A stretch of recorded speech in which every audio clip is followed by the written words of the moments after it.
Kam jūs balons nozagāt? Mēs gāju pie ielu rūtīt, iedevu balonus. Marija šodien paņēma līdzi ēdienu, jo es pagājušais neapēdu neko, man palika tā, nu bišķiņ tā, Karuselīs, jā. Jā, es drīkstu būt kā īsts latviešu skatīties, kā strādā, kamēr es sēdu.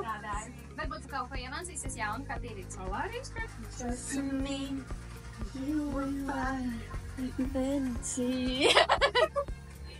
Un tad montāža Marijas dibens. Gribēji strādāt, ka tev būtu darba forma bikīni? Nē, tas būtu augsti. Tad, kamēr tu strādāji, sēdīšu. Kad es pārēju. Marija, tu māki runāt latgaliski? Kā tu zini? Es no pusījos tavu klientu sarunu. Tu noklausies manas sarunas? Zini, cik tu skaļi runā latgaliski? Tu pārvērties par citu cilvēku. Es esmu cits cilvēks no austrumu puses.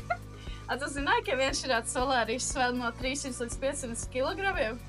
Es varēju iedomāties, jā. Cik cilvēki viņi nes iekšā parasti? Parasti pietiek ar 2.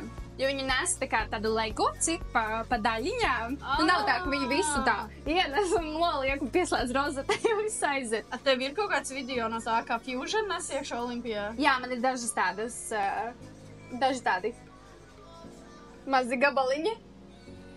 Klausies, man jau kaut kas jāapstāstās. Tikai nesaki pagaidām nevienam. Labi. Šeit kaut kas notiks. Es tikai jums. Vienām. Pilnīgi nevienām. Bet viņi taču dzird. Nē, nedrīkst. Tur ir tukšs. Drīkst ienākt?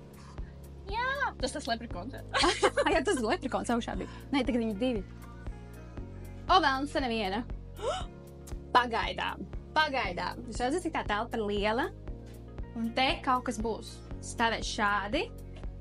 Viņš drīzāk būs tādā smukā, rozā krāsā. Un viņu sauks Spektra Fusion, jeb Fusion Spektra. Un viņš atradīsies Brīvības ielā 47 no 20. maija. Pagaid, tas nozīmē, ka varēs izmantot arī to atlaidi? Jā, 50% atlaide. Ar klienta karti uz Fusiona būs Brīvības ielā 47. Tas nozīmē, ka mums nebūs jābrauc uz Olimpiju, ja? Tas nebūs jābrauc uz Olimpiju. Pirks vienkārši atnāks uz Brīvības ielu.